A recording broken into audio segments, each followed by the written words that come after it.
السلام علیکم ورحمۃ اللہ وبرکاتہ۔ بسم اللہ الرحمن الرحیم۔ الحمد للہ رب العالمین والصلاة والسلام علی سید المرسلین صلی اللہ علیہ وسلم تسلیما کثیرا کثیرا۔ میں مولانا بدر الدین اجمل، رکن شورا Darul Uloom Deoband, member of parliament Assam Dhubri سے، اپنے علاقے کا صوبے کا میں جمعیت علماء کا صدر ہوں۔ میں آج آپ کے سامنے عید الفطر سے متعلق اور لاک ڈاؤن سے متعلق اور عید کے نماز کے بارے میں، فطرہ کے بارے میں کچھ بتانے بیٹھا ہوں۔ عید الفطر جو واجب ہے اس کے بارے میں لوگ کم پوچھتے ہیں، فطرے کے بارے میں نہیں پوچھتے ہیں، لیکن جمعۃ الوداع کے بارے میں ضرور پوچھتے ہیں، جس کی حقیقت یہ ہے میں بحیثیت ایک عالم آپ لوگوں کو بتانا چاہ رہا ہوں کہ جمعۃ الوداع کی اسلام میں کوئی حیثیت نہیں ہے، شریعت میں کوئی حیثیت نہیں ہے۔ یہ ایک جوش ہے لوگوں کا، جب حالات اچھے ہوتے ہیں، اچھے تھے تو لوگ عید کی جمعہ کی نماز سے پہلے، عید کی نماز سے پہلے 2 دن 3 دن پہلے جو بھی جمعہ ہو، اس جمعہ کے دن لوگ پورا بھیڑ بھاڑ کر کے نئے کپڑے پہن کے بڑے ذوق و شوق سے لوگ مسجدوں میں جاتے ہیں، نماز پڑھتے ہیں۔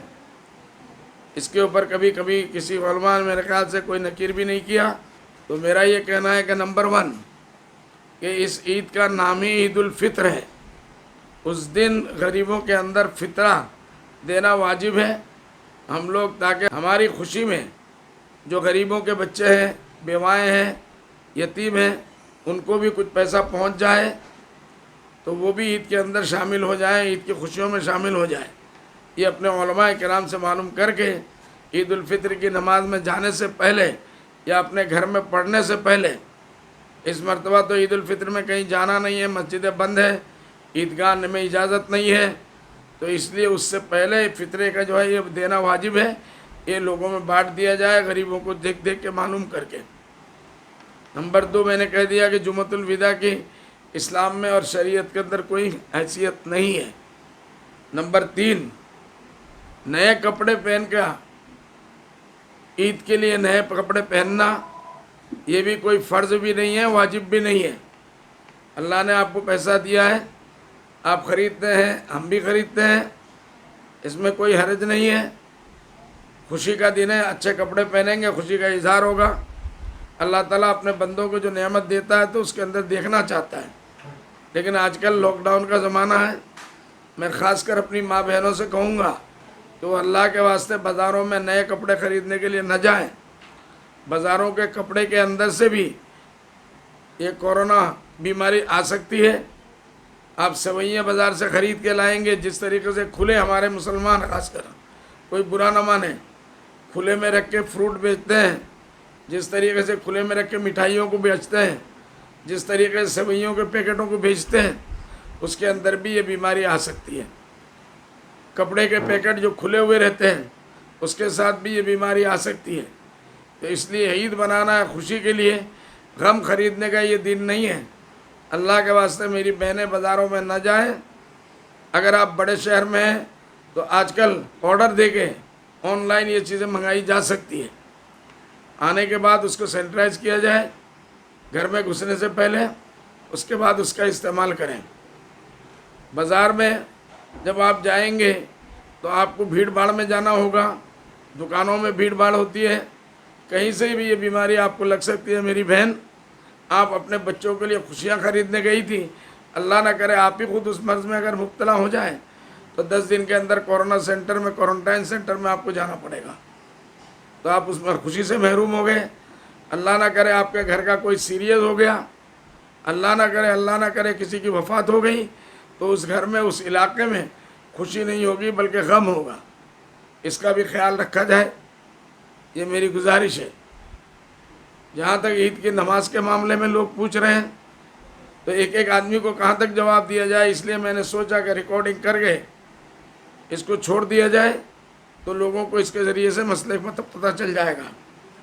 عید الفطر کی نماز جو ہے یہ واجب ہے، لیکن حالات کے اعتبار سے فرض بہت سی چیزیں حالات کے اعتبار سے اس میں ایڈجسٹمنٹ کی گنجائش ہوتی ہے، شریعت نے گنجائش دی ہے۔ دین کے اندر آسانیاں ہیں، مشکلیں پیدا کرنا نہیں ہے۔ اللہ کے رسول صلی اللہ علیہ وسلم نے فرمایا دین و یسرن، دین آسانیوں کا نام ہے۔ اس لیے جمعہ کی نماز میں جیسے ہم لوگ ابھی لاک ڈاؤن کا زمانہ ہے، پرائم منسٹر صاحب بار بار ریکویسٹ کر رہے ہیں، ہیلتھ منسٹر ریکویسٹ کر رہے ہیں، اپنے اپنے اسٹیٹ کے چیف منسٹر ریکویسٹ کر رہے ہیں، اور سوشل ورکرز اور منسٹر لوگ ریکویسٹ کر رہے ہیں۔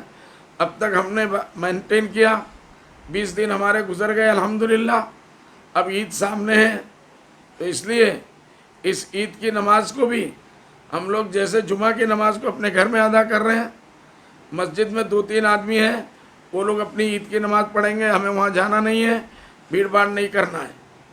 اپنے گھر میں 3-4 آدمی اگر ہیں تو ہم لوگ پہلے جیسے جمعہ کی نماز پڑھتے رہے ہیں اسی طریقے سے ہم نماز پڑھیں گے۔ اللہ نہ کرے ہم لوگوں کو اگر سیلاب آ جاتا ہے کسی زمانے میں، ابھی پچھلے دنوں میں کشمیر میں سیلاب آیا تھا، دوسرے جگہوں میں سیلاب آتا ہی رہتا ہے، ہمارے آسام میں سیلاب آتا رہتا ہے، تو ان دنوں میں لوگ اپنے گھروں کے اندر پانی کے اندر کھڑے ہو کے گزارتے ہیں، وہ نماز کہاں پڑھیں گے؟ سارے میدان بھرے ہوئے ہوتے ہیں فلڈ سے، 5-5 6-6 فٹ پانی اٹھا ہوا رہتا ہے، تو آدمی جہاں جیسے موقع ملا ویسے کر لیتا ہے۔ اس لیے ان میں گنجائش ہے، اللہ نہ کرے کہیں کوئی فساد ہو گیا تو وہاں کرفیو لگا دیا جاتا ہے، تو اس وقت بھی تو گھر میں ہم اپنی نماز پڑھتے ہیں۔ اس لیے یہ بھی ایک مجبوری ہے، آج کل کورونا کی بیماری چل رہی ہے، تو اس لیے اس کا خیال رکھیں، اور کیسے نماز پڑھنا ہے جیسے ہم جمعہ پڑھتے تھے اپنے علماء کرام سے معلوم کر لیں کہ کیسے کیسے نماز پڑھنا ہے، بہت ہی آسان ہے، میں مسئلہ بتانے نہیں جاؤں گا، اپنے علماء کرام سے معلوم کر لیں، اس طریقے سے اپنے نماز کو پڑھیں۔ یہ اور بات ہے کہ نماز کے بعد ہم لوگ کسی مہمانوں کو دعوت نہیں دیں گے کہ سوئیاں ہمارے یہاں بنے ہوئے ہیں، سیر خورمہ بنے ہوئے ہیں، آپ آئیے، وہ آئیں گے، آپ سے گلے ملیں گے، آپ کو ہاتھ ملائیں گے۔ اللہ نہ کرے اس طریقے سے یہ بیماری پھیل سکتی ہے کہ کوئی آپ کا مہمان بیمار لے کے گھر آ جائے، پھر آپ کو پچھتانا پڑے۔ اس لیے اس مرتبہ گریٹنگز، لوگوں کو سلام کرنا، مبارکباد دینا، مبارکباد لینا، سب ٹیلی فون کے ذریعے سے کریں۔ آج کل تو ٹیلی فون میں اس قسم کے سہولیت موجود ہے کہ ویڈیوگرافی کر کے ایک دوسرے کو مبارکباد دے دیں، اور سوئیاں وغیرہ کھانا کہ بھائی جب اللہ کرے گا لاک ڈاؤن ختم ہوگا انشاءاللہ سب مل کے خوشی بھی منائیں گے، اور سب مل کے ایک ساتھ میں سوئیاں بھی کھائیں گے، مٹھائیاں بھی کھائیں گے، خوشیاں منائیں گے انشاءاللہ۔ میں سمجھتا ہوں اتنی بات کافی ہے بتانے کے لیے، بہت لمبے تقریر کی ضرورت نہیں ہے۔ اب میں آتا ہوں، ہم آخری عشرے میں گھس چکے ہیں، رمضان کے آخری دن جو پورے رمضان کے رحمتوں کا نچوڑ ہے۔ پہلا عشرہ ہمارا رحمتوں کا تھا، دوسرا عشرہ ہمارا اللہ کی طرف سے مغفرت کا تھا، یقیناً امید ہے کہ اللہ نے ساری امت کی مغفرت کر دی ہوگی۔ اب یہ جو عشرہ 10 ہے، یہ 10 دن کے اندر اللہ تعالیٰ ساری امت کو جہنم سے خلاصہ عطا فرمائے گا انشاءاللہ۔ تو اس لیے بھائی اس رمضان کے دن میں روزے کو اور اہتمام سے رکھیں۔ روزہ میں پہلے بھی کہہ چکا ہوں کئی مرتبہ کہ روزہ جو ہے صرف بھوکا رہنا نہیں ہے، روزے کا آنکھ کا بھی روزہ ہے، ہاتھ کا بھی روزہ ہے، ناک کا بھی روزہ ہے، پاؤں کا بھی روزہ ہے۔ اگر ہم نے آنکھ سے غیر محرموں کو دیکھا، بازار میں گئے یا نامحرم عورتوں کو دیکھا، تو آپ کے روزے کے اندر فساد پیدا ہو گیا۔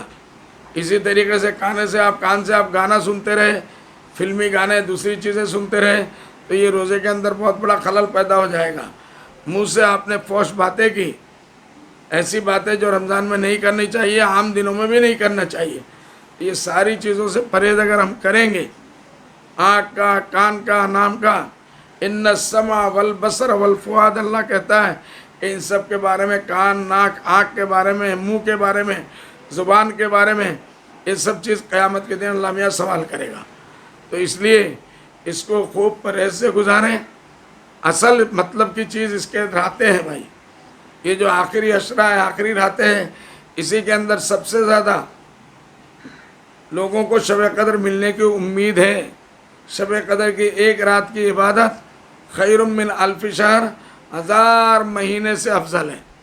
تو اس لیے اس رمضان کی راتوں کو بہت ہی نعمت سمجھ کے نوجوان بچے، بیٹیاں، بھائی بہن، ماں باپ، دادا دادی، نانا نانی، صرف اللہ کے ذکر میں اس کو گزاریں۔ علماء کرام سے معلوم کر لیں کون سی تسبیح زیادہ اچھی ہے۔ اس میں راتوں کو زیادہ سے زیادہ نوافل میں گزاریں، زیادہ سے زیادہ قرآن کی تلاوت میں گزاریں، زیادہ سے زیادہ تسبیح تحلیل کریں، اللہ کا ذکر اور افضل الذکر لا الہ الا اللہ کریں، لا الہ الا اللہ وحدہ لا شریک لہ لہ الملک و لہ الحمد یحیی و یمیت بیدہ الخیر انک علی کل شیء قدیر، سبحان اللہ بحمدہ عدد خلقہ رضا نفسی زنۃ عرشہ ومداد کلماتہ، سبحان اللہ بحمدہ سبحان اللہ العظیم۔ اور آسان جو ذکر لوگوں کو یاد ہو، ارے کسی کو کچھ بھی یاد نہیں ہے، لا الہ الا اللہ یاد بھی نہیں ہوگا، یقیناً ہوگا،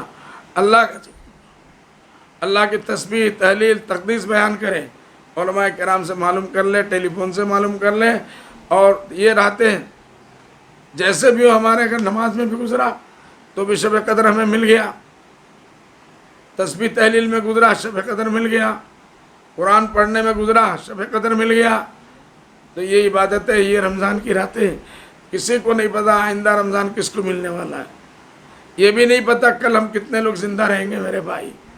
اس لیے اللہ کے واسطے اللہ کے دھیان میں لگ جائیے، فالتو وقتوں کو برباد مت کریے، کووڈ-19 کا خیال رکھیے، سینیٹائزیشن کا خیال رکھیے، اپنے گھر میں رہنے میں بھی دوری مینٹین کرے، سیف ڈسٹینس مینٹین کرے، ان سب چیزوں کا خیال رکھتے ہوئے روزے کو گزارے۔